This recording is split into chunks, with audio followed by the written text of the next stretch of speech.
Eu já fiz uma pequena introdução para você. Amém? Pede silêncio para quem está conversando. Por favor. Os irmãos vão terminando de se acomodar. Pode sentar mais vocês três aqui, que vocês estão em pé. Cantinho aqui, ó. Passa aqui, senta aqui. Amém. Então, como eu disse para vocês, nós estamos... Um outro fator importante dessa convenção, além de falar do terceiro ciclo, algumas coisas que eu quero colocar para você. Porque o nosso desejo nessa convenção, como eu disse, a gente vem trabalhando há 14 anos. Então muitos irmãos chegaram no meio, a maioria esmagadora de vocês e dos discípulos, dos membros das células, eles chegaram no meio disso. Eles não sabem exatamente da onde que isso nasceu, qual que é o DNA, aquilo que Deus tem para nós, quem nós somos, da onde nós viemos, para onde nós estamos indo, e dentro do mover de Deus. Isso é muito importante. E eu escrevi esse livro que se você não pegou, você vai pegar, pode ficar tranquilo. Já chegou mais livro agora. Quantos irmãos ficaram sem pegar o livro? Ok. Chegaram, mas tem, pode ficar tranquilo que tem. Já chegaram mais 3.000 livros, eu acho. Então você vai receber. É porque o ônibus atrasou, mas já chegou. Chegou com 81 goianos. E goianas também. E se os homens que quiser casar com as goianas, pode trazer para cá. Não tem problema não. E as mulheres casar com os homens, pode ir para lá também. Vocês são bem-vindas. Porque a mulher anda com o marido, né? Segundo a Bíblia, as irmãs são crentes. Aleluia. Aumenta o som, ou sou eu que estou falando baixo? Acho que sou eu, não sou não? Melhorou? Melhorou, né? Sou eu que estou falando baixo, vou falar mais alto. Eu tenho esse problema. Então, irmãos, olha para cá, preste bastante atenção. Então, é importante a gente compreender, e esse livro que você recebeu no seu kit, é um livro que nós escrevemos especialmente para os líderes, para quem está envolvido na liderança. Ele é um líder, um discipulador, um líder em treinamento, um anfitrião, alguém que está envolvido no processo de liderança, porque nesse livro nós contamos como nasceu os Radicais Livres e o que nós praticamos de princípios espirituais para chegar até aqui, e vamos continuar fazendo. Então, ele é um livro que tem a Bíblia, os princípios espirituais, por isso ele é inspirativo, mas ele também conta a história. Então, a gente aplicou aquilo que nós vimos na palavra, junto com a história que nós vivemos. Então, olha para cá, como eu disse para você, eu gostaria que você não engavetasse o livro. Se você deixar para ler depois, você vai perder esse momento, porque agora é a hora de ler. Não só com você, eu gostaria até que você lesse de preferência, se o seu pastor lá autorizar, que é o que nós vamos fazer em Goiânia, mas você pode falar com ele e pedir, mas não vai ficar bravo com ele não, porque quem manda lá é ele, não sou eu não. Mas seria muito bom se vocês lessem na célula, estudassem, usassem ele como um material, talvez aí por 1 ou 2 meses, compartilhar, para falar ao coração. Eu estou aqui para te pedir uma coisa. Você como líder, discipulador, eu preciso que o que você está ouvindo aqui chegue lá na ponta. Quem está me entendendo, diga amém. Por isso é que é uma convenção de líderes, porque são os irmãos junto conosco que estão carregando essa arca no ombro, e nós temos que fazer chegar lá nos membros. Nós temos mais 100.000 jovens que não estão aqui, mas estão com você, e você tem que falar para eles que eles estão fazendo parte de um mover, contar de onde nós viemos, quem nós somos e para onde nós estamos indo, qual é o nosso coração, qual é o nosso DNA. Quem está me entendendo? Então é muito importante. Então eu gostaria que você lesse, sublinhasse. Você vai ver que em todas as páginas, em todos os capítulos tem textos em destaques, que é para dar o ponto central, né?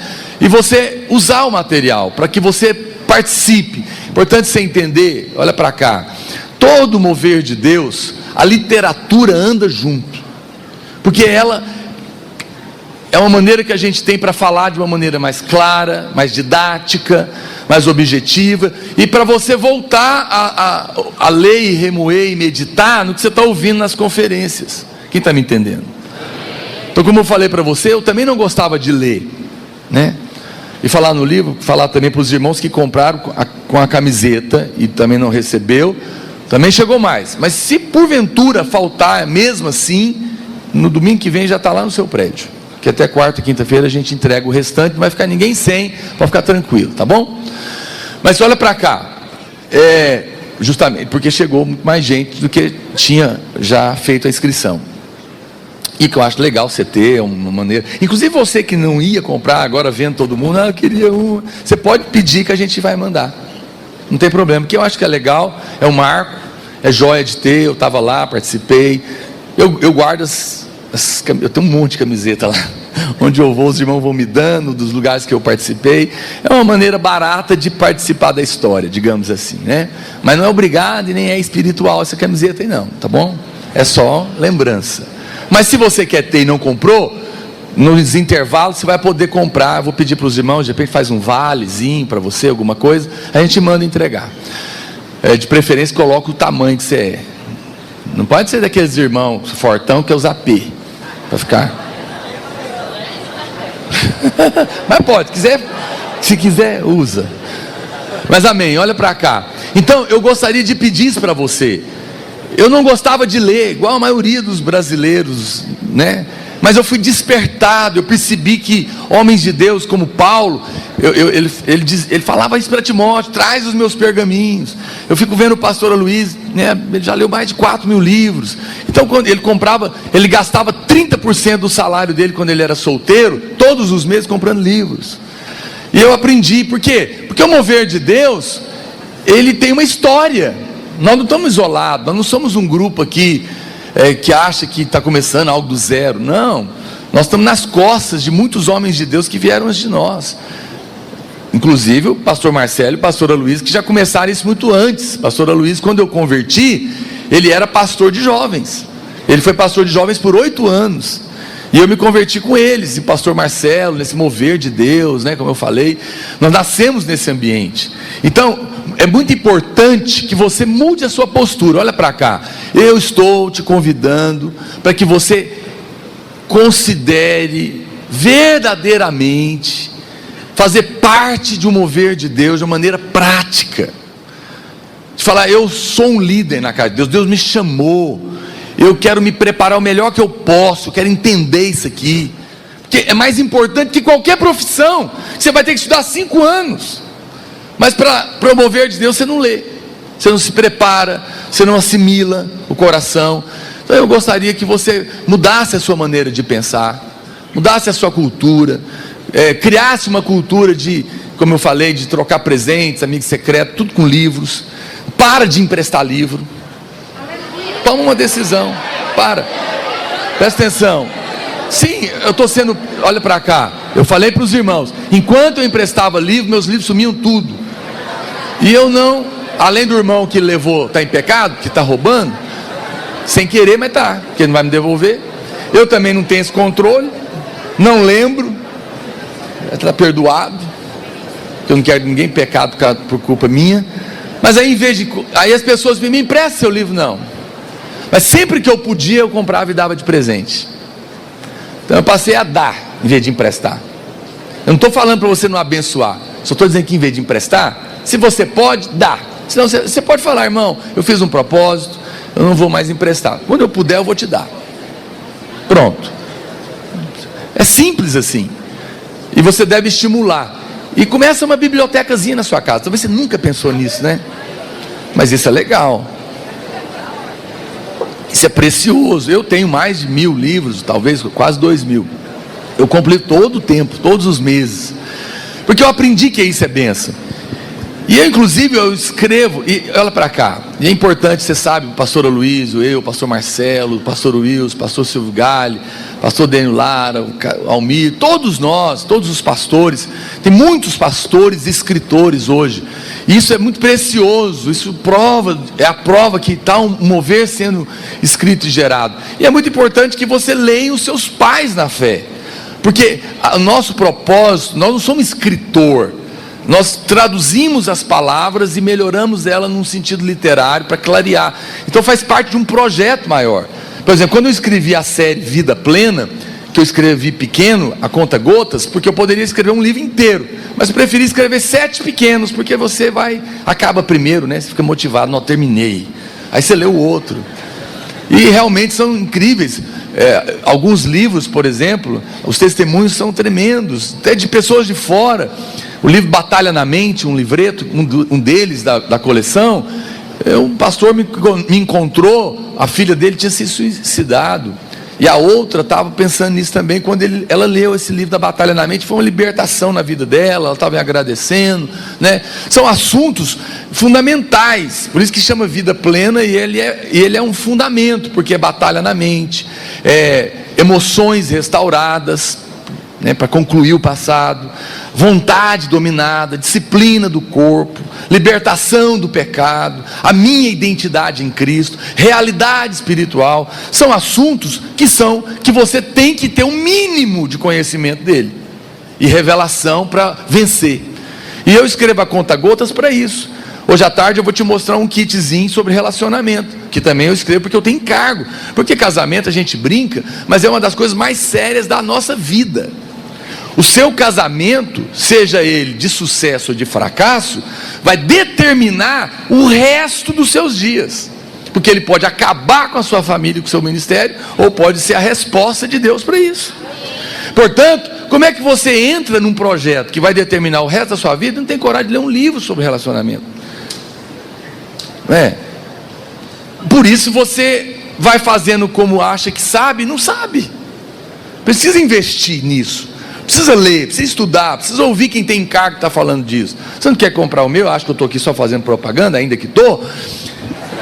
Claro, mas eu estou sendo honesto com você. Eu louvo a Deus, porque o meu livro da corte já foi publicado mais de 30 mil exemplares, e não, todo dia vende, todo dia, o gente do Brasil inteiro quer saber, porque é carente do assunto, porque ninguém achou que talvez valia a pena parar e se dedicar. Mas eu escrevi outros 3 ou 4, e a minha mulher escreveu também, porque nós temos um encargo, nós sabemos que isso é importante, que é difícil, que não é simples casar é uma luta, porque casamento, a primeira coisa que Deus falou, a primeira coisa que aconteceu com o homem, lá no início, foi um casamento, Adão e Eva. A Bíblia começa com um casamento. Quando Jesus vai começar o ministério dele, no Novo Testamento, primeiro milagre, começou oficialmente, transformou água em vinho dentro de um casamento. E quando você vai encerrar a Bíblia em Apocalipse, no último capítulo, sabe o que tem lá? Um casamento de Cristo e a igreja. Então isso não é um assunto para ser ignorado. A Bíblia começa com um casamento, termina com um casamento, e Jesus começa fazendo milagre dentro de um casamento. Casamento é coisa para se levar a sério. Não é o meu assunto agora, mas eu estou te contando isso. Então muita gente não casa, porque se casar vai acabar com a vida dela. E aí Deus não traz o varão nem a varoa para o seu bem. Porque se você não está em condições mínimas, espirituais e naturais de casar, você entra num casamento e se arrebenta. E se tiver filho, arrebenta com a vida dos filhos. E às vezes eu acho que é por isso que muitas vezes Deus não inclina o coração do rei, porque a Bíblia fala que o coração do príncipe e da princesa está nas mãos do Senhor, e segundo o seu querer, Ele inclina. Agora, se Deus pode te dar vida, não pode te dar um marido pela criatura? Não pode dar uma esposa? Claro que pode, mas Ele te ama. E às vezes Ele não te deu ainda, porque você acha que sabe como entrar num casamento e não sabe coisa nenhuma. Num dos meus livros, que eu vou te mostrar nesse kit, que eu analiso 3 casamentos de sucesso da Bíblia, 3 casamentos de sucesso na Bíblia, e o que esses 3 casais praticaram de princípios para casar, e casei isso com a pesquisa de porta de cartório, onde eu falo de princípios. Ele chama por que algumas pessoas conseguem se casar e outras não conseguem, segundo a Bíblia. Esse é o nome do livro. Então eu vou mostrar o que eles fizeram, o que eu acredito que tem que ser. Uma das coisas que eu pergunto nesse livro é: se Deus aparecesse na sua frente e falar, você quer casar? Você quer que eu arranjo esse casamento para você abençoado de Deus? Você ia falar, quero. Aí Deus fala assim: me dá uma razão pela qual eu devo casar você. Me convença. O que você vai responder? Lá nesse livro eu respondo. Tem uma resposta lá, não vou contar. Não é o meu assunto agora. Como é que eu vou pregar um livro agora? Por isso é que livros são importantes, porque não dá tempo de falar tudo. Olha para cá. Você quer ver um livro fundamental que eu escrevi, um livreto? Ele chama Adam, a verdadeira identidade masculina. Sabe por quê? Com todo amor e carinho, nós somos uma geração de homem frouxo. Mas isso não pode ser dentro da igreja. Mas a culpa não é sua, irmão. Olha para cá, não estou te criticando não. Olha para cá, a culpa não é sua. Isso é fruto de uma geração sem pai, sem modelo, que é efeminado, que é um ataque do espírito do anticristo. Nós precisamos de homens de verdade para mudar o mundo. Amém? E Deus vai levantar aqui, não vai levantar lá fora não. Vocês, os varões aqui, os homens de Deus, só os homens, diga um amém bem grosso aí. Oh, aleluia. Isso é poderoso. É homem que vai falar para a esposa: pode ficar tranquila que eu estou aqui, vai resolver o problema. É assim. Amém. Então, por exemplo, esse livro, o que eu fiz? Existem 7 nomes no original da Bíblia para falar sobre o homem. Olha para você ver, 7 palavras diferentes na Bíblia para chamar de homem. Não é incrível isso? E eu mostro cada uma delas, porque cada uma delas fala de um aspecto de ser homem. Porque Deus estabeleceu o homem na terra, e quando ele encontra essa identidade, ele encontrou uma chave poderosa. Olha para cá, irmãos. O problema de todas as áreas da sua vida é falta de sabedoria naquela área. Ninguém tem de fato problema com dinheiro. Você tem problema de falta de sabedoria a respeito de dinheiro. Você não tem problema de relacionamento. Pastor, deve ter alguma macumba em mim, que eu não consigo casar de jeito nenhum. Você não tem problema com casamento. Você tem problema de falta de sabedoria e de revelação da palavra de Deus a respeito desse assunto. Por que eu estou falando isso? Porque a Bíblia diz: conhecereis a verdade e ela vai te libertar. Então conhecereis a verdade a respeito dessa área da sua vida, no que Deus fala. A hora que você tiver revelação, vai abrir a porta. Então, não adianta, olha para cá, eu não escrevo livro, irmãos, para preencher sei lá o que. Eu nem sou escritor. Meus livros todos são frutos de coisas que eu orei, estudei, jejuei, preparei para pregar.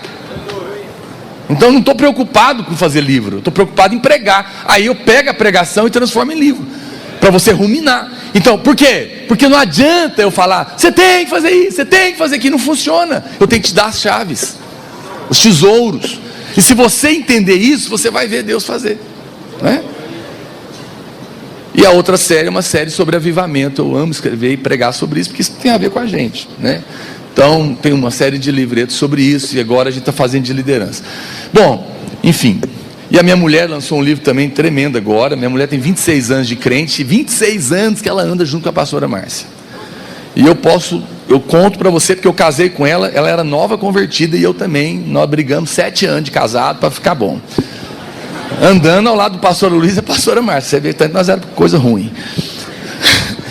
E ela escreveu um livro agora, chamado A Mulher que Deus Usa. É um vaso na mão. E é alguém que está há 26 anos andando com Deus, tem um testemunho para contar, tem algo a te ensinar. Então, a pastora Márcia, o pastor Luiz, estou falando dos nossos, mas tem tantos bons livros. Então eu queria te estimular a mudar seu pensamento, a separar, que você compre um por mês, que seja. Mas comece a construir isso, comece a pegar gosto, né, para você assimilar.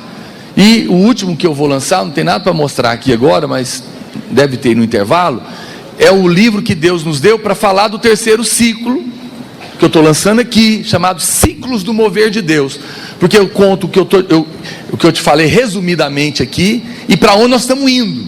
Então, se você também puder ler esse livro junto com esse que você ganhou, ele é uma sequência do mover de Deus no meio dos radicais livres. Então isso é muito importante. Agora, voltando aqui, por que nós estamos fazendo essa convenção? Porque nós paramos, porque muita gente chegou no meio do caminho, graças a Deus, e é isso que nós queremos mesmo, para reposicionar você, para dizer: você chegou aqui, caiu de paraquedas, você não sabe de onde nós viemos, quem nós somos, nosso coração, nosso DNA, o que Deus nos mandou fazer, e para onde nós estamos indo. Quem está me entendendo?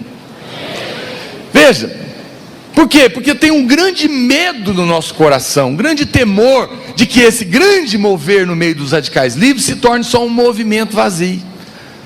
Isso seria uma tragédia. Eu quero começar lendo a Bíblia em 2 Crônicas, capítulo 1, verso 3. 2 Crônicas 1, 3, a Bíblia diz: e foi com toda a congregação ao alto que estava em Gibeão. Depois dessa palavra a gente vai ter um bom intervalo, tá?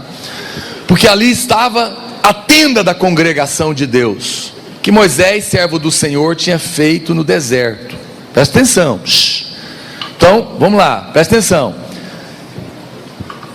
Toda a congregação estava lá onde? Em Gibeão. Por quê? Porque lá estava a tenda da congregação de Deus, tenda de Moisés. Diga comigo: lá no alto, em Gibeão, estava a tenda da congregação que Moisés fez.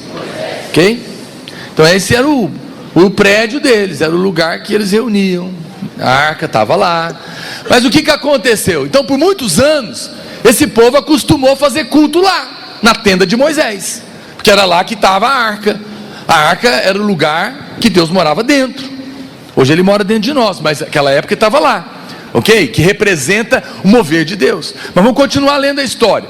Mas Davi fizera subir a arca de Quiriate Jearim ao lugar que ele havia preparado, porque ele ia armar uma tenda onde? Jerusalém. Então aí temos duas tendas aqui: a de Jerusalém, que é de Davi, e a outra de Moisés, que estava lá no alto. A de Moisés era primeiro. Mas aí o que Davi fez? Ele não estava lá mais. Aí ele manda trazer a arca já tinha saído de lá e estava em outro lugar. A tenda continuava lá, preste atenção. A tenda continuava lá. As irmãs amaram você sentar aí. Não dá para sentar no chão? É porque senão eles não vêem. Olha para cá. Então, olha o que está acontecendo aqui, gente. Teve um mover na tenda de Moisés, uma época. E todos os sacerdotes ministravam lá, porque era lá que estava a arca. Ok? Está entendido até aqui? A arca foi levada embora para Quiriate Jearim. Davi assume. A tenda de Moisés está lá. Os sacerdotes, mesmo sem a arca, continuaram fazendo culto lá. Mas Davi fala: não, eu não quero isso. Eu vou participar de uma tenda que não tem arca. Eu vou participar de um mover dos radicais livres, mas que a arca não está no meio deles. Davi faz uma outra tenda e leva a arca para lá. Mas os sacerdotes continuavam fazendo culto na tenda antiga. O que aconteceu? Aconteceu uma tragédia de uma geração para outra. A turma de Moisés, para eles o importante era estar na tenda original. Não, essa é aqui que começou. Nós vamos continuar fazendo as coisas aqui. Vamos fazer cursão, vamos fazer CTL, vamos fazer anjo da guarda, vamos fazer encontro, não sei os nomes que vocês usam por aí. Vamos fazer célula, vamos fazer conferência, vamos ficar aqui, porque aqui é o lugar. Mas aí Davi fala: mas espera aí, a arca não está aí mais. Vocês fizeram o quê? Em outras palavras, trocaram a realidade da unção, da glória e da presença de Deus pela aparência. Vocês trocaram o mover de Deus pela estrutura. O mover de Deus já tinha ido embora há muito tempo, mas eles ficaram presos lá, fazendo culto, fazendo encontro, fazendo célula, mas sem unção, sem presença de Deus, sem glória de Deus. Trocaram a realidade pela aparência. Foi igual o Roboão. Roboão é neto de Davi, filho de Salomão. Quando Davi é o rei, tudo era de ouro, porque o ouro fala da glória de Deus. Davi, aí com 100 anos, mais ou menos, ele morre. Quando ele morre, o filho de Salomão assume para ser o rei. E o Salomão tinha um filho, neto do Davi, com 1 ano. Então, quando o avô morreu, ele tinha 1 ano. Ou seja, ele não conviveu com o avô que amava a glória de Deus. E o pai dele, Salomão, por algum motivo, não transferiu esse coração para ele. Está me entendendo? A Bíblia fala que quando Roboão, filho de Salomão, assume, tudo era de ouro no palácio. Os inimigos entram e roubam os escudos, os utensílios de ouro, tudo que era de ouro do palácio, que era de Deus, foi roubado. Roboão, porque não conviveu com o Davi, não tinha a mesma escala de valores, não tinha o mesmo DNA do avô. Sabe o que Roboão falou? E roubaram tudo de ouro. Roboão falou assim: não tem problema, faz tudo de bronze, é amarelo mesmo. Estou resumindo a história aqui para você. Olha só, para ele o importante não era a natureza do que ele estava produzindo, mas sim a cor. Ou seja, para ele o importante é que é tudo amarelo, mas para Deus não, porque o ouro falava da glória de Deus. O que Roboão fez? Roboão trocou a realidade do ouro, que fala da natureza de Deus, pela aparência do bronze.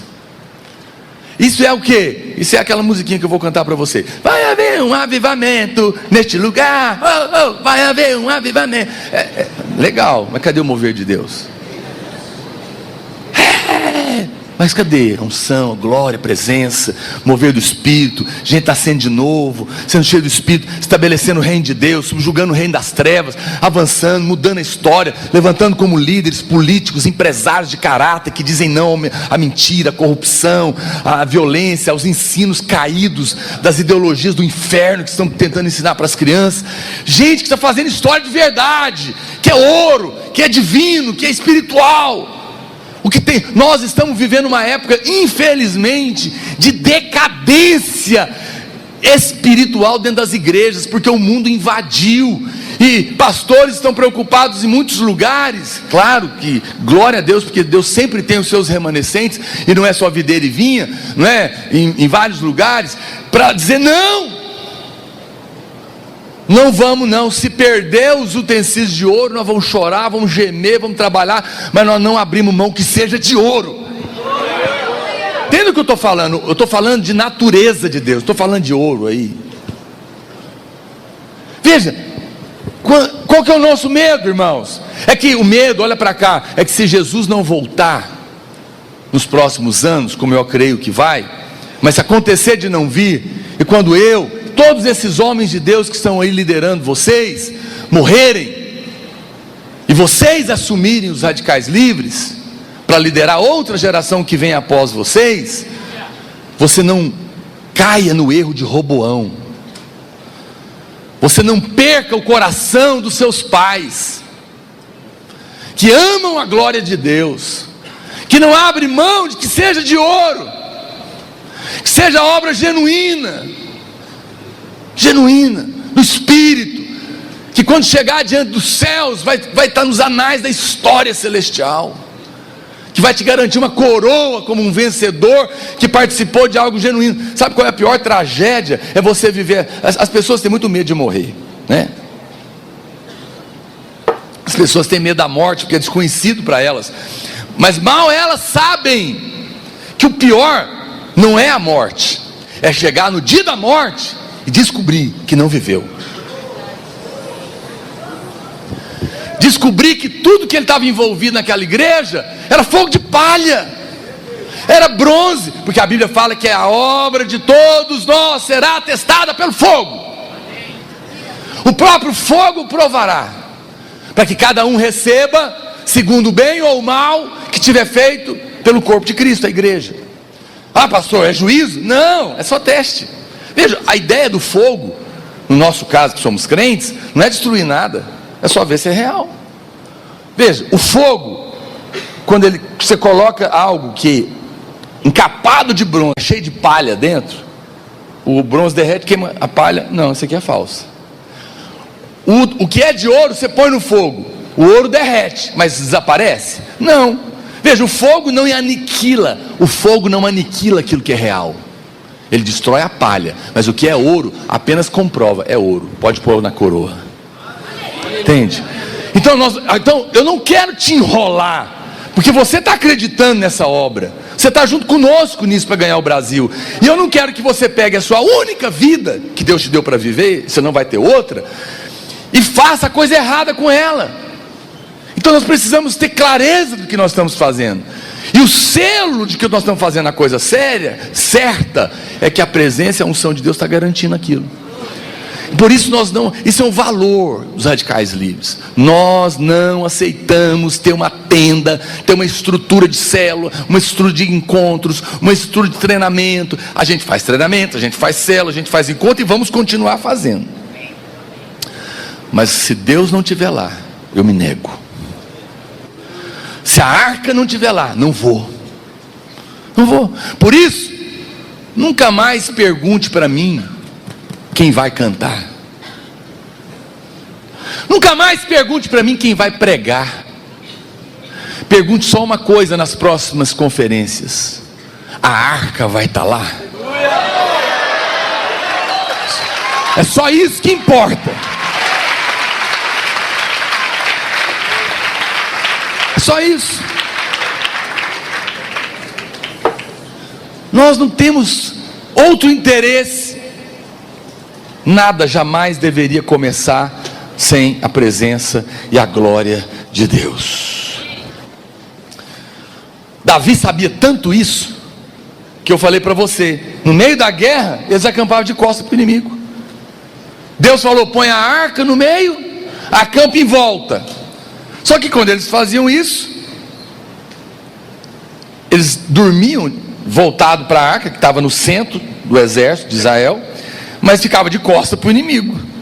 Imagina que exército doido é esse, que dorme de costa para o inimigo. Mas Deus falou: mas é assim que é para fazer, porque eu vou pôr a arca, a minha presença no centro, e vocês vão acampar voltado para ela. Porque Deus estava dizendo: porque não são vocês que vencem a guerra, a batalha não é conquistada, no nosso caso não, a batalha é nos dada, porque Ele já venceu a Satanás, Ele já pisou na cabeça da serpente, Ele é o vencedor. Nós apenas cremos e entramos na posse da batalha, da vitória, né? E o que ele estava dizendo? Sabe por que vocês vão acampar assim, com a arca no centro e as tendas em volta, voltado para mim, de costas para o inimigo? Porque o meu mover, mesmo no meio da guerra, Cristo, a glória de Deus, é o centro. Eu fico vendo alguns irmãos que adoram ficar ouvindo ex-bruxo que comia miolo de defunto meia-noite no cemitério. Gosto de ler aqueles livros caídos, antibíblicos, que diminui o poder de Deus, onde crente apanha de demônio joga crente dentro de parede. Eu não sei que crente é isso não. Eu não tenho compromisso com essas coisas não. Isso é mentira. Mentira. Honestamente, irmãos, eu não gosto de fazer isso não. Pode até ser que a irmã lá tenha outros livros bons, mas a Rebeca Brau, eu estou fazendo isso pela primeira vez, mas eu tenho que falar, porque senão você vai ficar lendo lixo achando que é verdade. Fica falando lá que crente vai expulsar demônio, apanha dos demônios, demônio joga os crentes dentro da parede. Ah, pelo amor de Deus, me respeita. A Bíblia diz que foi dado ao Senhor toda a autoridade sobre todo o poder das trevas. A Bíblia diz que eu estou assentado com Cristo Jesus nas regiões celestiais, acima de todo principado, potestade, poder e domínio, e que eu não preciso temer, porque nada de mal me acontecerá, porque maior é Ele que é por mim do que Ele é contra mim. Eu não entro numa batalha para ver se vou ganhar, porque Ele já venceu. Na cruz Ele disse: está consumado, não tem mais nada para fazer. Hoje eu não vou mais nos encontros, mas fiz por décadas, e me lembro quantas vezes os irmãos estavam na labuta lá com o demônio, 1 hora, não sai, pastor, vem cá. Me lembro de um que eu cheguei lá, demônio todo valente, né? Falou para mim: vamos ver quem é mais forte, eu ou você? Quero ver quem me tira. Eu falei: você está conversando, é conversa errada. Eu falei: olha dentro do meu olho, que o problema seu não é comigo, é quem está dentro de mim. Aí já começou a estribuchar. Eu falei: nós vamos ver quem é maior, se é você que está dentro dessa pessoa oprimida, ou quem está dentro de mim. Em nome do que está dentro de mim, de Jesus, eu te ordeno, sai daí. Acabou, porque não sou eu. Olha, deixa eu te falar de uma coisa, por favor, se você ainda faz teatro, aqueles teatros que os irmãos gostam de fazer, e amém, não tem nada de errado. Vou falar o teatro que é errado. Aquele teatro que o demônio fica brigando com Jesus. Eu não sei aonde você arrumou isso. Eu não sei onde te disseram que tem briga entre Deus e o capeta. Meu amigo, você está achando que o diabo tem poder para brigar com Jesus? Onde você está com a cabeça? Deus é o criador até do capeta, porque ele era anjo caído. E ele só está se andando aí porque não chegou a hora dele ainda. Porque se o Senhor fizer assim, ó, acabou para sempre. Deus não está brigando com o diabo, não. Ele já venceu a ele. Mas tem irmãozinho que fala: será que vai dar certo? Será que não vai? Será que vai sair? Será que não vai sair? Meu irmão, por isso que não sai, porque você está em dúvida. E fica aí roendo a unha de ansiedade para liderar. Vou liderar uma célula, e vai que eu estou liderando uma célula e aparece um demônio lá. Eu estou aqui para te ensinar a servir a Deus no descanso.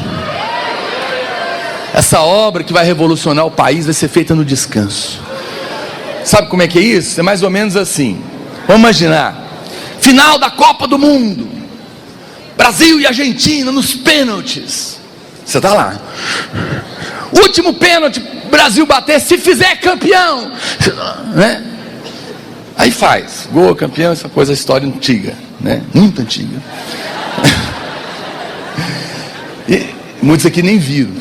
Então, é uma emoção, você não sabe quem vai ganhar, será que vai fazer o gol, não vai, né? Você já está angustiado. Mas vamos imaginar que nessa hora você estava viajando de avião por algum motivo e não pode ver a final. Você não pode ver a final. Aí você chegou, vai ter a reprise, mas agora você já sabe o resultado. Você já sabe que o Brasil bateu o último pênalti, fez o gol, é campeão. Só que você quer assistir. Aí chega a hora do mesmo pênalti. Último minuto, vai bater, Brasil, se fizer vai ser campeão. Só que você já sabe a história. Você vai ficar ansioso? Ai, será? Não, você não vai. Você nem pensa nisso. Por quê? Porque você já sabe o resultado. Quero falar uma coisa para você, amado. No que tange a sua vida espiritual e o diabo, a palavra de Deus diz: já está consumado. Acabou. A história já foi escrita. Não existe tentativa. O Senhor já fez o gol. O diabo já perdeu. Aí o diabo, ele quer lembrar você. Mas e aquela conversa fiada? E aquele negócio que você estava fazendo? Quer lembrar o seu passado o tempo inteiro.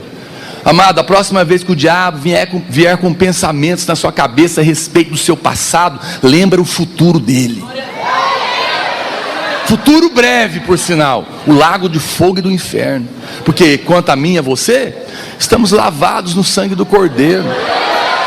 Mesmo que você tenha errado há 10 minutos atrás, me xingando porque eu fiz você sentar no chão, você está perdoado. Você está lavado. Não há mais culpa, não há mais acusação, não há mais condenação. E a provisão para os seus pecados passados, presentes e até os que você não devia cometer, mas está perdoado também.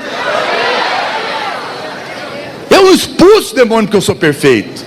Eu expulso o demônio porque no nome de quem eu o faço, ele é perfeito e venceu a Satanás. Não tem nada a ver comigo nem com você. Não somos nós que vamos mudar o Brasil. Quem vai fazer isso é a glória de Deus. Abra sua boca. Qual é o meu papel? Abre a boca, eu vou encher. Aí quando aparecer o demônio, expulsa, estende a mão e eu vou tirar. E o aleijado, põe a mão que eu vou fazer andar. E o doente, estende a mão que eu vou curar. Tudo é ele. Por que a Bíblia fala no final da oração do Pai Nosso? Porque teu é o reino, o poder e a glória. Alguém mais tem glória? Não. A Bíblia fala que toda honra, toda glória seja dada somente a quem? A Jesus. Então presta atenção, olha para cá. Se toda glória e honra só pode ser dele, então ninguém de fato está fazendo alguma coisa. Porque se você teve parte nisso, então não podia ser toda a honra para ele, tinha que ser um pouquinho para você também. Mas por que toda a honra é dele? Porque é ele que faz. Só Ele. Você é só um canal. Você é só uma ferramenta na mão dele. É Ele que liberta, Ele que cura, Ele que transforma, Ele que revela, Ele que fala. Eu apenas me disponho. Pastor, mas eu tenho tantos erros. Eu sei, criatura. Esquece você por um momento. Não dá para esquecer você. Sai de cena. Todo dia que eu vou pregar no domingo, o diabo fica andando atrás de mim até eu subir no púlpito. Sabe aqueles camaradas? Mas você fez isso. Mas você falou aquilo. Mas você pensou aquilo. Você vai subir mesmo? Você vai pregar? Você é hipócrita. Olha a igreja aí, você não vive isso. Aí eu vou deixando, porque eu gosto de dar susto nele. Aí eu paro no pé da escada e falo: Vou falar uma coisa para você, capeta. A minha vida, o meu passado, já está tudo pago pelo sangue do Cordeiro. Eu não tenho que provar nada, porque já está resolvido. Deus não me usa porque eu sou perfeito. Ele me usa porque Ele é perfeito e me chamou. Ele já sabe quem eu sou, mas eu estou aqui na justiça dEle, confiado na graça dEle. Que eu estou cheio de erros, mas vou subir lá e vai ser uma bênção. Porque o sangue do Cordeiro, a justiça de Cristo já me vestiu. E quando Deus olha, Ele não vê o Naor pecador, Ele vê Cristo. E vê você também. Eu vou usar te falar uma palavra. Deus chamou a todos que Ele salvou. Se você nasceu de novo, Deus te chamou para te usar. Não importa quem você foi, nem importa quem você é, o importante é quem Ele é. Ele é. Hoje à noite eu vou falar mais sobre isso. Você sabe, Davi quis fazer uma casa para Deus. Eu não vou ler a história, tem 1 Crônicas 17, do 1 ao 15. Davi chama Natã, o profeta, e fala: Natã, eu estava pensando, eu vou fazer uma casa para Deus. E Natã fala: faz o que está no seu coração, rei. Mas aí Deus manda chamar o profeta. Fala: vem cá, que história é essa? Eu nunca falei para Davi que eu quero casa. Em algum lugar que eu andei, no meio dos profetas e sacerdotes, eu alguma vez falei que queria casa? Não, Senhor. Não, então fala para o Davi que ele não vai fazer não.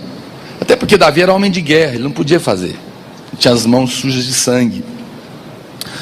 Mas Deus falou: mas o filho dele vai fazer. Aí tem mais, Natã, fala para ele que o reino dele, o mover através dele, não terá fim. Vai ser para sempre. E a prova disso é que Cristo descende de Davi. Não vai ter mais fim. Uau! Aconteceu algo muito importante aqui então. Davi tocou em um ponto que fez com que Deus dissesse que a obra que ele estava fazendo não ia ter fim. Eu preciso saber o que é isso. Que segredo é esse? Eu vou contar um segredo para as moças, das moças para os rapazes, de alguém casado há 25 anos. Atenção. Silêncio. Veja, quando a minha mulher pede um presente para mim, ela fala: amor, eu queria tanto ganhar aquele anel assim assado, até mostra a foto. Você podia me dar esse anel? E eu vou lá, me esforço, trabalho, junto dinheiro e compro o anel para ela. Amor, está aqui o anel. Você acha que ela vai estar feliz? Claro. Claro que ela vai estar feliz, afinal eu dei um presente que ela me pediu. Mas tem uma coisa mais poderosa, que é muito difícil, irmãos, que as mulheres fazem com a gente. Elas querem que a gente adivinha, né? Aí só Deus na causa. Aí eu oro, como eu sei disso, eu oro: Deus, o que será que a minha mulher quer ganhar? Ela não me conta, é porque ela é nobre também, ela sabe que eu não estou podendo, mas ela deve estar querendo alguma coisa, mas ela não vai me falar. E Deus fala para mim: por que você não dá um anel para ela? Aí eu falo: então vamos comigo no shopping, me leva lá onde que é esse anel, que eu não sei, Deus. Deus me guia, e eu compro o anel para ela, e ela não está sabendo, mas ela estava querendo, mas eu descobri. Eu tenho minhas técnicas. Eu uso as esposas dos pastores, discípula dela, para descobrir para mim. Aí eu falo, não deixa ela saber. Aí eu compro algo que ela não me pediu, mas que eu sei que ela está querendo. Ou eu pelo menos imagino que é. Aí quando eu chego para ela e falo uma surpresa para você. Ah, irmãos, aí você vai ver o que é casamento poderoso. Aí é avivamento, irmão. Quando o homem acerta o presente que ela não pediu, meu Deus do céu, coloca o colchão no chão. Não vamos adiantar o assunto, não. A caixa vai esquentar de tarde. Olha para cá. Deus não pediu casa para Davi. Mas Davi parece que tocou num ponto. Davi percebeu algo. Davi falou, Deus nunca falou disso, mas eu quero fazer. Por que você acha que Davi queria fazer uma casa para Deus? Porque Davi era apaixonado em Deus. E porque ele era tão apaixonado, eu acho que Davi pensou o seguinte: eu tenho uma tenda para Deus, tem a arca lá, mas Davi fala isso, e eu tenho uma casa tão boa, mas Deus mora numa tenda, o negócio está errado. E porque ele amava tanto a Deus, eu acho que ele pensou, eu não quero ficar indo lá só fazer culto na tenda, eu vou fazer uma casa para Deus, porque na verdade eu amo tanto o Senhor, que eu quero morar com Ele. Uau, meu Deus, olha o coração desse homem. Aí Deus fala, o cara quer fazer uma casa, eu não pedi, ele é que percebeu, e agora ele quer fazer uma casa, porque ele quer morar comigo. É isso que você quer? Então tá bom, seu reino não vai ter fim, para sempre você vai estar comigo. Meu Deus, isso é glória, isso é mover de Deus. Davi tinha esse coração, e esse é o nosso coração. É uma obra, a obra que vai continuar é a obra de alguém que moveu os céus nesse nível. É de gente que não abre mão de ter a tenda, a estrutura, os princípios, sem a presença de Deus. Irmão, se negue a ser um líder de célula sem a glória de Deus. Pastor, mas o que é que eu faço? Ame a Deus, vai para Ele, porque Ele vai estar onde Ele é bem-vindo. Eu sou convidado para ir em muitos lugares, mas em muitos eu não vou. A maioria eu não vou. Alguns por uns motivos e outros por outros. Claro, mas o que eu quis dizer é que são motivos diferentes. Os que eu não vou por motivos ruins, geralmente são nos lugares que eu já fui. Eu fui para preencher a agenda de evento. Eu fui para ser usado, porque alguém me viu e acha que eu sou importante, vai atrair gente. Eu não fui porque de fato sou desejado lá. Entende? E a gente percebe.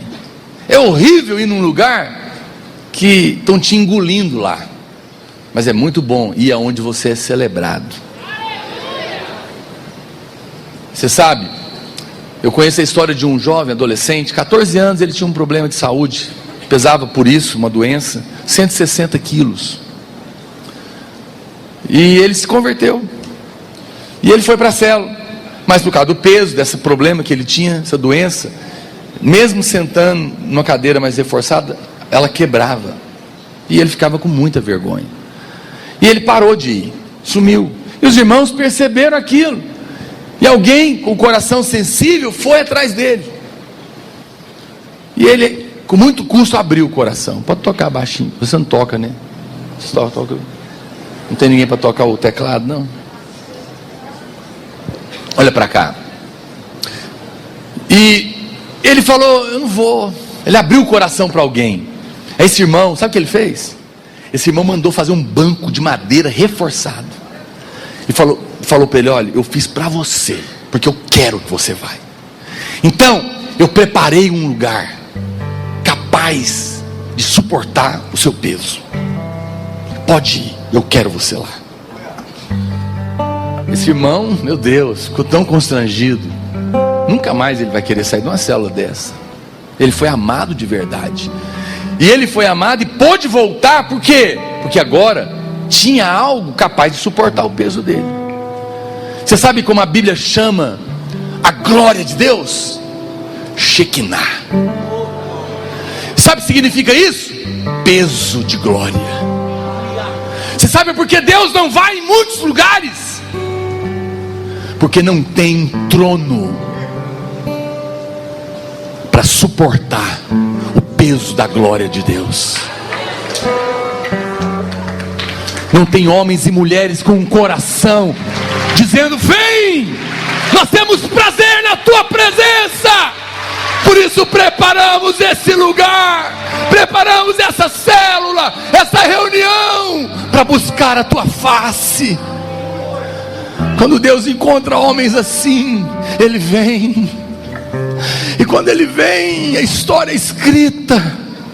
Nós não vamos tocar no Brasil fazendo show gospel, promovendo cantores famosos, homens famosos. Não! Nós vamos tocar essa nação tocando o primeiro céu. Deus mostrou isso para Davi. A Bíblia diz em Filipenses capítulo 3 verso 8: sim, deveras considero tudo como perda, por causa da sublimidade do conhecimento de Cristo Jesus meu Senhor, por amor do qual perdi todas as coisas, e as considero como refúgio, para ganhar a Cristo e ser achado nele, não tendo justiça própria que procede da lei, senão a que é mediante a fé em Cristo, a justiça que procede de Deus, baseada na fé, para o conhecer e o poder da sua ressurreição e a comunhão dos seus sofrimentos, conformando-me com ele na sua morte, para de algum modo alcançar a ressurreição dentre os mortos. Cristo, tudo é Ele, tudo tem que ser para Ele. Irmãos, qualquer coisa fora disso é caído, é anticristo, é demoníaco. Eu quero te convidar para a gente tomar algumas decisões. Eu preciso de você comigo, porque você vai ensinar isso para os novos. Nós vivemos uma época de ídolos. Ídolos do futebol, ídolos do cinema, ídolos da novela, ídolos da música, e isso entra para a igreja. E aí começam a ter os ídolos do púlpito, os cantores famosos, os pregadores famosos. E aí aquilo que era para ser uma reunião santa, solene, onde tudo deve focar só Ele e mais ninguém, para que Ele venha e seja o centro da reunião. Aí a gente vê um cantor famoso aparecer, só dele entrar no palco, um monte de tiete gospel começa a gritar. E em vez de adorar a Deus, fica filmando o cara no palco. Se isso não for maligno e pecado, eu não sei o que é. Eu por muito tempo deixei, mas chega, eu cansei. Se eu tiver presente, você vai passar vergonha, porque eu não vou admitir isso mais. Não existe esse homem. O único homem digno de ter a sua atenção é Ele. Não tem motivo de você querer tirar foto com um cantor famoso para pôr no seu Facebook. Isso é hipocrisia. Ele nem sabe que você existe. Você não é amiga dele. Para que você quer tirar foto com ele? Para falar que é importante? Olha para quem eu apareci, eu sou importante, gente. Por favor, o seu valor não é tirar foto de gente importante. O seu valor é porque você foi comprado por alto preço. Larga disso. Isso é vazio. Isso é o caminho do mundo. 666, o número 6 é o número do homem, foi criado no sexto dia. 666 é o número do diabo. O que o diabo está construindo é que ele vai pôr um homem no trono, no lugar de Deus, que é o anticristo. E todas as vezes que alguém supostamente famoso, que às vezes nem tem culpa disso, não estou tacando pedra no cara, porque Deus levanta pessoas. Eu mesmo sou conhecido em muitos lugares, mas isso não é problema meu. Eu não me considero. Se alguém considera, é problema dele, não meu. O problema está naqueles que acham que aquele é. e fica achando que agora vai bater uma foto, vai fazer isso. Então, eu quero propor uma hashtag para você hoje. Diga não à tietagem. Tem aí, eu pedi, não sei se eu mandei para o pastor Fernando, eu mandei as hashtags no seu WhatsApp. Depois você põe ela para os irmãos. RL, diga não à tietagem. Não vamos fazer isso mais? Vamos parar? Vamos arrepender? Pastor, então eu não posso tirar mais foto. Queria tanto tirar uma foto com o senhor. Ninguém quer tirar foto comigo, né? Quer, pior que quer. Mas eu não vou ser sem educação não. Vamos fazer um acordo aqui. Pastor, eu não posso admirar você? Pode. Você pode admirar a unção na vida de alguém? Claro. Eu admiro a unção na vida do Pavão. Por isso que ele está aqui. Ele não é artista, é homem de Deus. Então, eu admiro a unção na vida do pastor Aloísio. Respeito. Isso não é errado. Admirar o que as pessoas têm em Deus, né? E nós aqui entre nós somos família. Então, não tem nada de errado você tirar uma foto comigo. Mas vamos fazer um acordo para ficar melhor. Eu não vou mais tirar foto sozinho. Não, tem gente que chega ao cúmulo e fala, fica aí, deixa eu bater uma foto. Por favor, aí não, eu apelo. Você vai fazer essa foto? Macumba? Não, vamos tirar foto de grupo. Eu estou assim agora. Vem com o seu grupo, eu tiro uma foto de recordação com você e seu povo. Ok? Mas eu não vou fazer não, porque não tem tempo aqui não. Tem que ser outras vezes. Assim a gente pode tirar foto. Mas nunca mais faça tietagem quando um cantor famoso subir, quando anunciar, e vai ministrar o louvor, o fulano de tal. Não, pelo amor de Deus, para com isso. Isso é coisa de gente caída. Nós somos nobres. Amém. Nós respeitamos a unção na vida das pessoas. Significa que não vamos convidar mais alguém, um ou outro. Nosso critério não é se ele é famoso ou se ele não é. É se ele está nesse mover da arca. Se ele é famoso ou não aí para os outros, é problema dele. Mas ele vai até estranhar, porque quando ele subir aqui, ninguém vai falar nada. Ele fala, Porque a gente reconhece a unção na vida das pessoas e não ela. Nós temos que respeitar os nossos pais, mas não devemos fazer deles um ídolo. Está entendendo a diferença? Quero que você tenha sabedoria. Então não estou proibindo foto, ok? Só estou dizendo para você fazer fotos para lembrança, para comunhão, com a turma de gente que você está guardando um momento. Não porque um cara é famoso, né? Isso não é legal.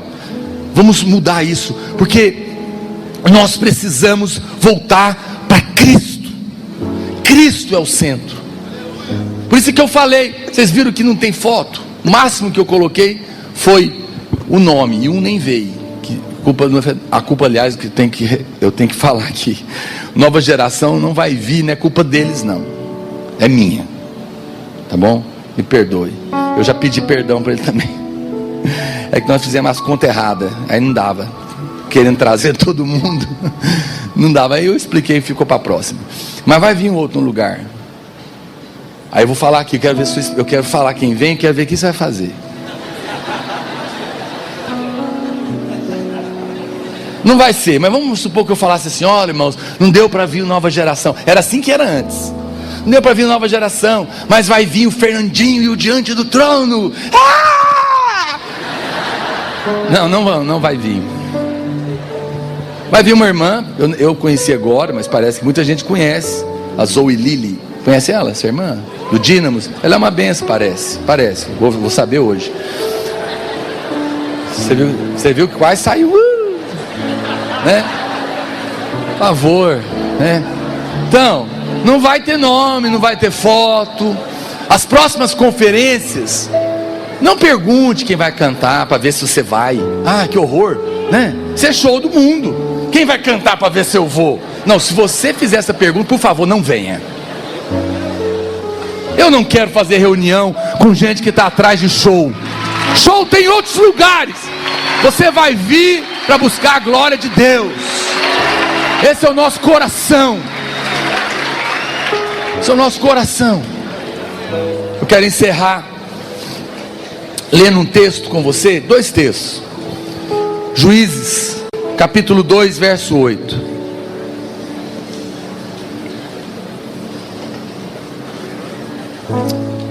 Juízes capítulo 2, versículo 8. Faleceu Josué, amém?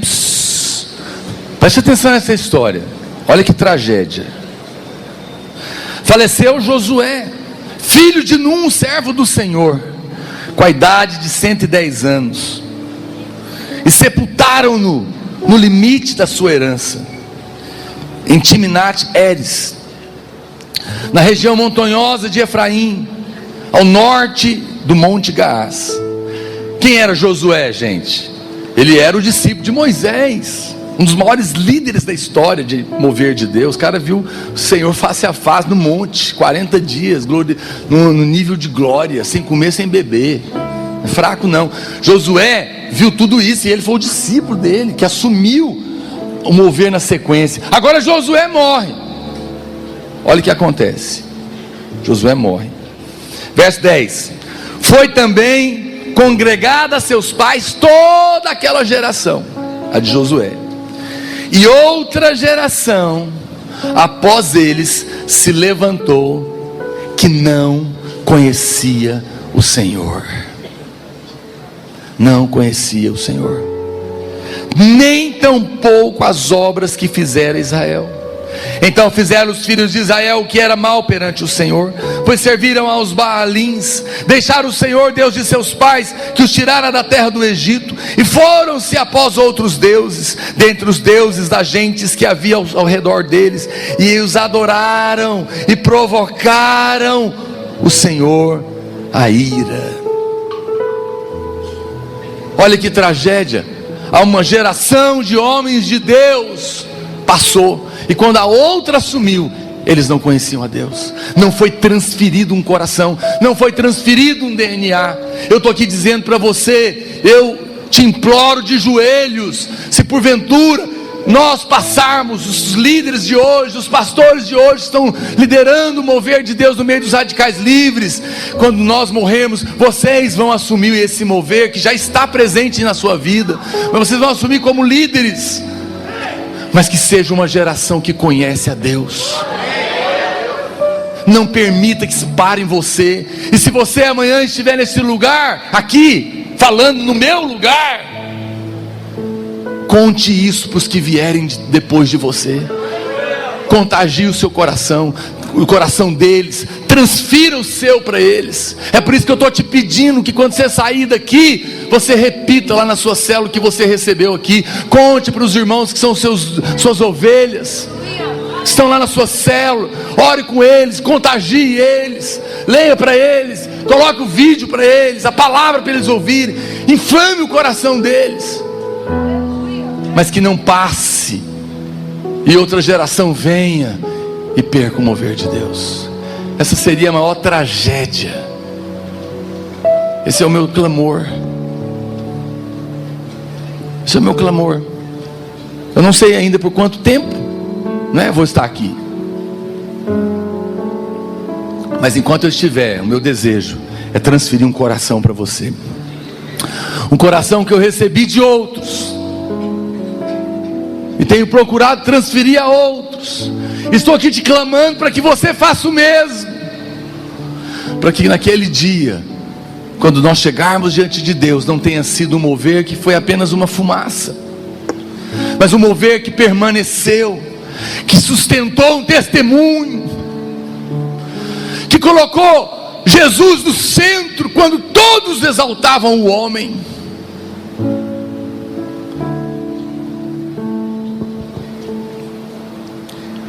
Pastor, mas se a gente fizer assim, parar de fazer os eventos com um cantor famoso, estratégias, será que nós não vamos trazer o povo? Quero ler o último texto da palavra de Deus, Números capítulo 9, verso 15. Eu tinha pedido para o pastor Fernando, será que você conseguiu o vídeo? Não? Tem lá no casarão, manda eles trazer para cá. Fala que é o que eu passei lá. Vê se alguém traz rápido.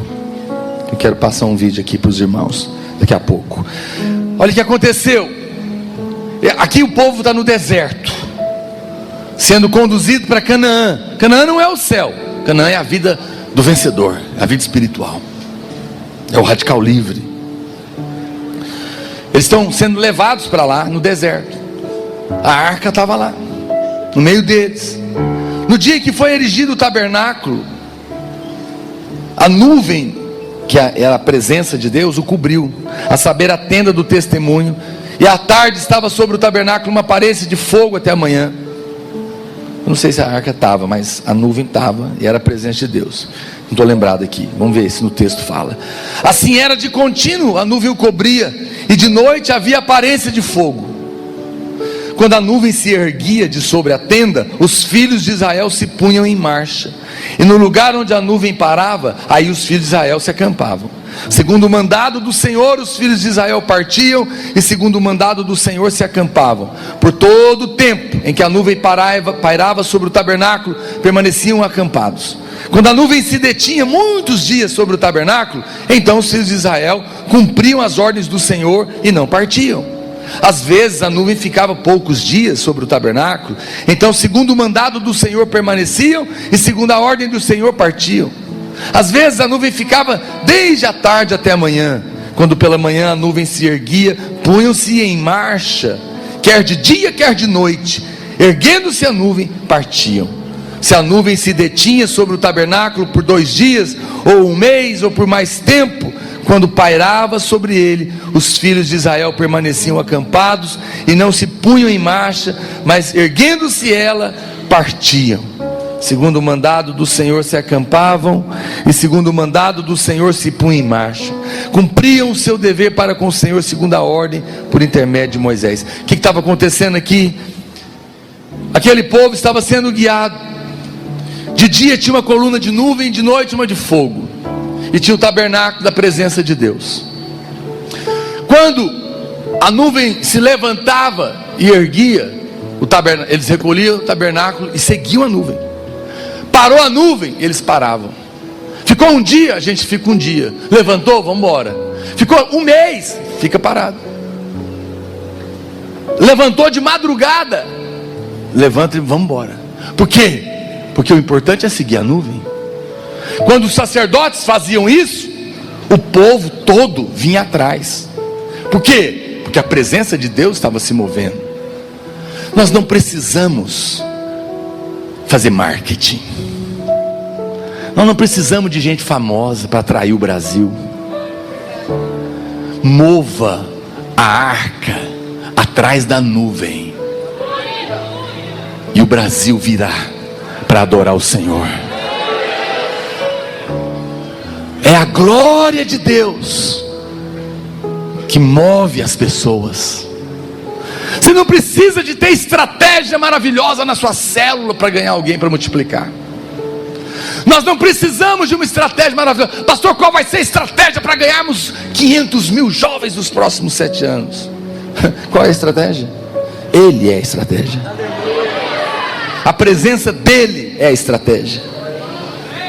Se célula por célula ganhasse o mundo, estava muito fácil, a gente organizava fácil isso, pagava para profissional fazer.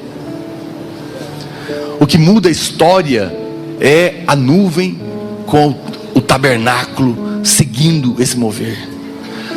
No final desse ano, a nuvem parou e falou para nós radicais: e para, porque eu quero falar. Eu quero falar que está começando um 3º ciclo. Eu quero falar para vocês pararem de serem tietes e colocar Cristo no centro. Eu quero dizer para amar a glória de Deus como nunca antes, e desejar a presença do Senhor, a se negar a ter uma estrutura que se reúne organizadamente, mas que a arca não está presente. Porque eu vou me levantar de novo e vou seguir por esse país. E quando vocês me seguirem nessa nuvem, Deus, o Senhor fala, então toda a nação virá. O Brasil está vivendo um momento ímpar. De noite eu vou falar disso. Existe um ambiente costurado, preparado, maduro para esse momento. momento de crise moral, política, institucional, religiosa, na saúde, pestes, fome, corrupção, mentira, descrédito, crise financeira, educacional, medo, violência. É um quadro. Esse é o momento preparado para salvar o Brasil. E nós chegamos na hora certa. Aleluia. Um exército está pronto. Esse país será sacudido. E sabe o que é poderoso? É que nós somos 120 mil jovens. E Deus falou que nos próximos 7 anos nós vamos ser 500 mil. Mas tem um detalhe que a gente não pode esquecer, Pavão. A rede de radicais, kids, vem aí. E eles têm mais de 100 mil crianças sendo ensinadas que há um Deus que deve ser adorado. E daqui 7 anos, a maioria deles vão estar aqui, ó.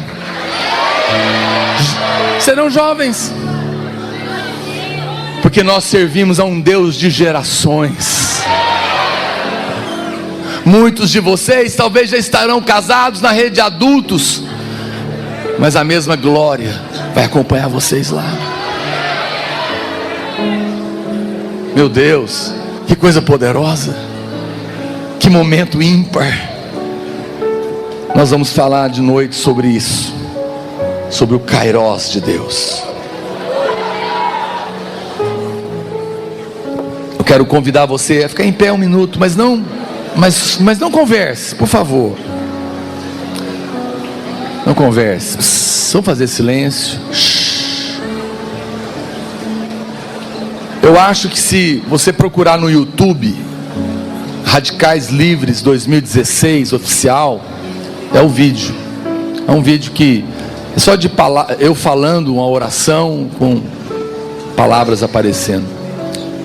Vê se você acha para mim. Deve ser 1 minuto e pouco, 2 minutos. Ao que você colocar eu te falo se é. Mas enquanto isso, olha para cá. Vamos pedir silêncio, não converse. Eu quero fazer uma aliança com você aqui hoje. Um pacto. Pacto de não abrir mão da glória de Deus. De nos negarmos a termos uma estrutura, uma tenda sem a arca. De nos negarmos a trocar o ouro pelo bronze. Não dá. Davi amou a glória de Deus de tal maneira que Deus falou: você tocou em algo, Davi. O mover que eu estabeleci através da sua vida não terá fim. Eu quero fazer uma obra que enquanto nós estivermos vivos, e mesmo depois que nós passarmos, ela continue até Jesus voltar. São os vencedores. Eu quero te chamar para hoje restaurar, ou renovar, ou reafirmar aquilo que é o coração dos radicais livres. Jovens apaixonados pela glória de Deus. Eu amo o salmo que diz assim como a corça suspira pelas correntes das águas, assim por ti, ó Deus, suspira minha alma. A minha alma tem sede do Deus vivo. Você vê esse salmo, ele é bonito, mas eu vou te contar o contexto dele para você entender.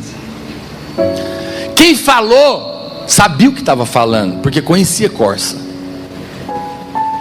As corças em Israel, na época da seca, os rios secam.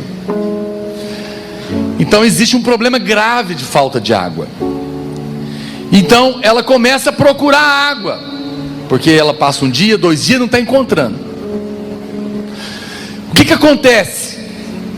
Ela sabe que se não encontrar água, em breve ela vai morrer.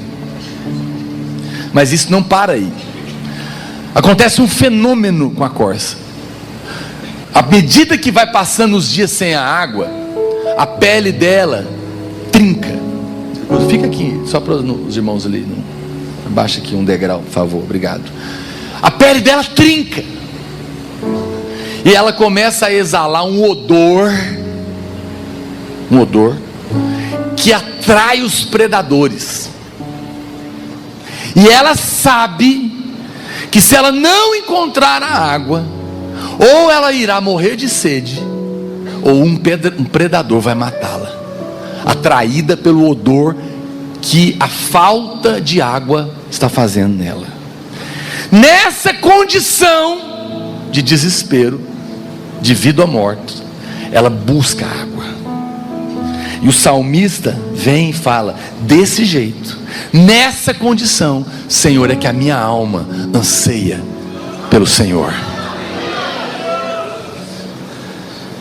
Eu estava pensando, você sabe, irmãos, quem não tem acesso à água viva, à presença de Deus, é como essa corça sem água. Vamos ser honestos, irmãos que não são apaixonados pela glória de Deus, porque a água está à disposição. Apocalipse falou o quê? Quem tem sede, beba. Paga para beber? Beba de quê? De graça. Lembra do versículo? Quem tem sede, venha e beba de graça. Qual que é o preço? É de graça, mas tem um preço, viu? Sabe qual é o preço? A sede.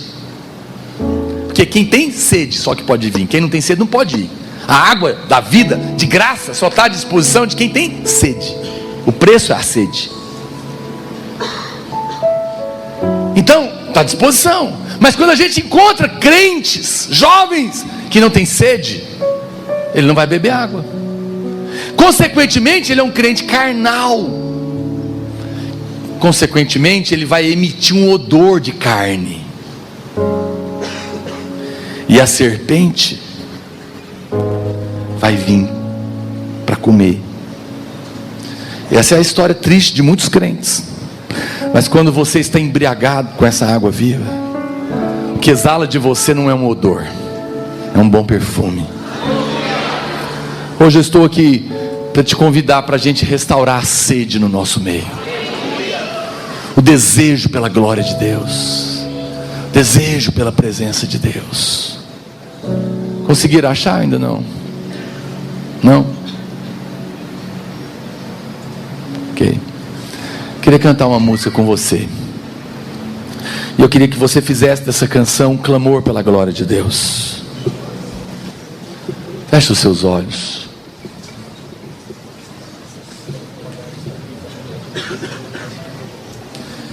Nós vamos ministrar essa canção. E eu quero que você deixe o seu coração ser renovado.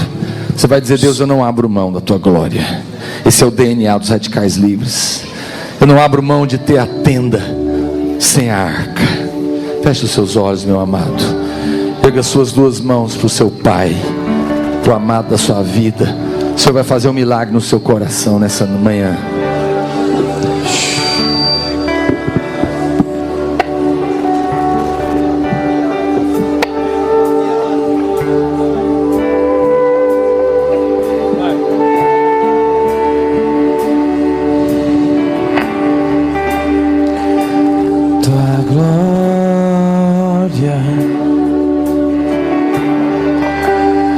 Está aqui,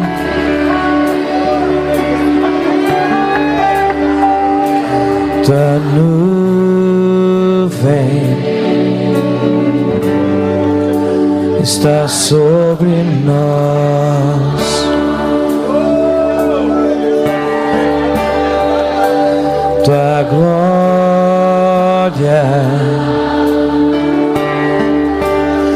está aqui,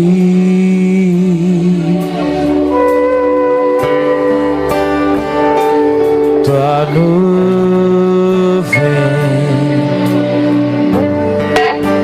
está sobre nós.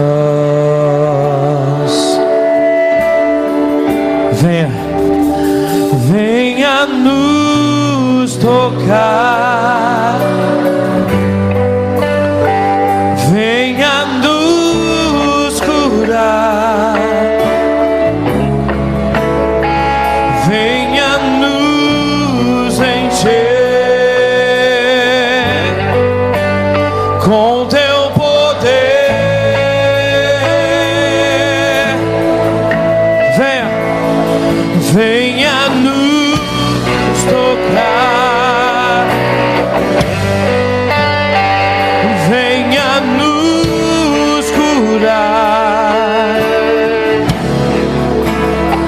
venha nos encher com teu poder,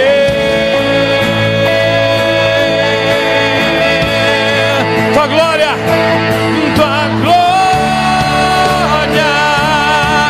os que têm sede está aqui.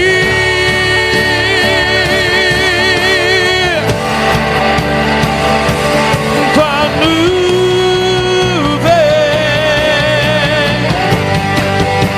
está sobre nós. Tua glória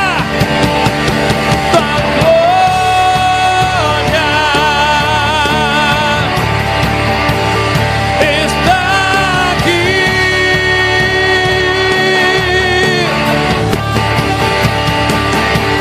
Tua nuvem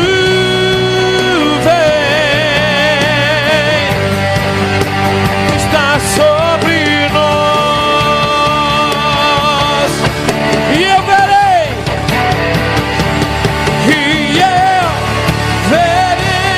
tua glória,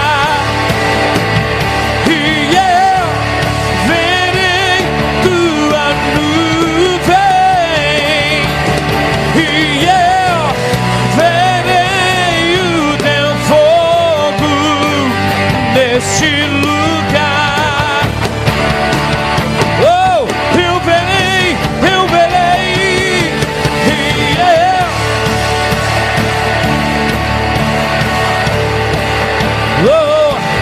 e eu verei tua nuvem, e eu verei o teu fogo neste lugar. E eu verei, e eu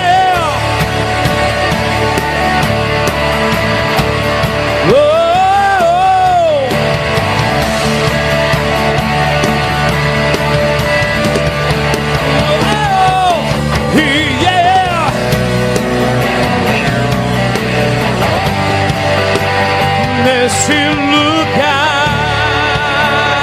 Só as nossas vozes, erga suas mãos e eu. Suas vozes. E eu Só as nossas vozes, sem instrumento.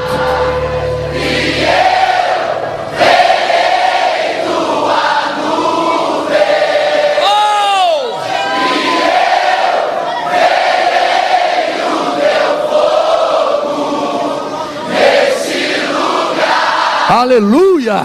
Dê um forte aplauso a Ele, meu irmão. Diga glória a Deus. Aleluia. Aleluia. Assim como você está, eu quero dizer algo para você, irmão. Não deixe o diabo te acusar. Você tem acesso pelo sangue do Cordeiro. Talvez você estava no pecado ontem à noite. O Senhor já te perdoou. Esquece, está resolvido. Hoje é um novo dia.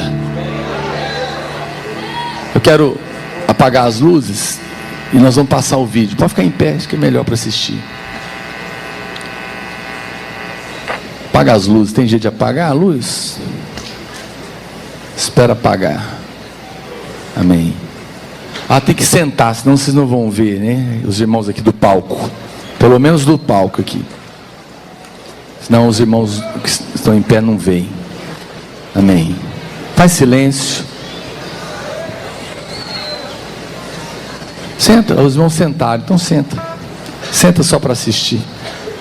Por amor aos que sentaram atrás de ti. Tem que sentar todo mundo, porque senão os irmãos não veem. Aqui era para ficar em pé, mas se resolveram sentar, então. Amém. Vamos pedir silêncio.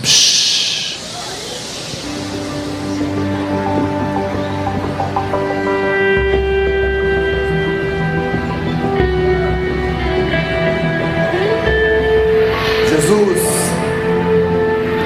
nesse tempo em que tantos homens estão buscando seus próprios reinos, seus próprios interesses,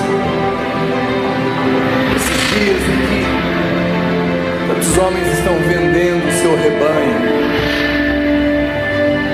em troca de dinheiro, de poder e de fama. Encontra entre nós um povo que está disposto a diminuir,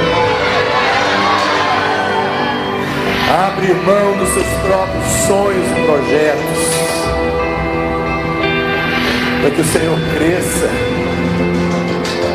para que o Senhor seja o centro dessa nação, para satisfazer o seu coração. Senhor, nesses dias de egoísmo, onde cada um procura o que é seu, levanta um povo que quer glorificar só o seu nome.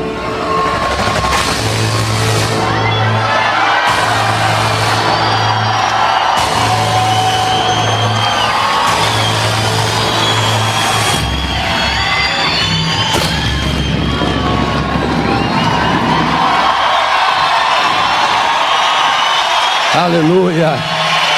O terceiro ciclo começou!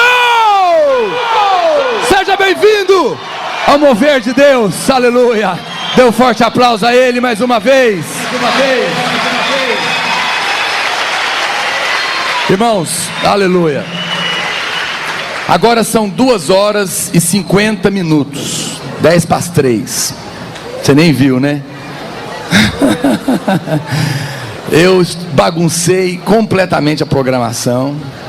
Vou refazer ela no intervalo.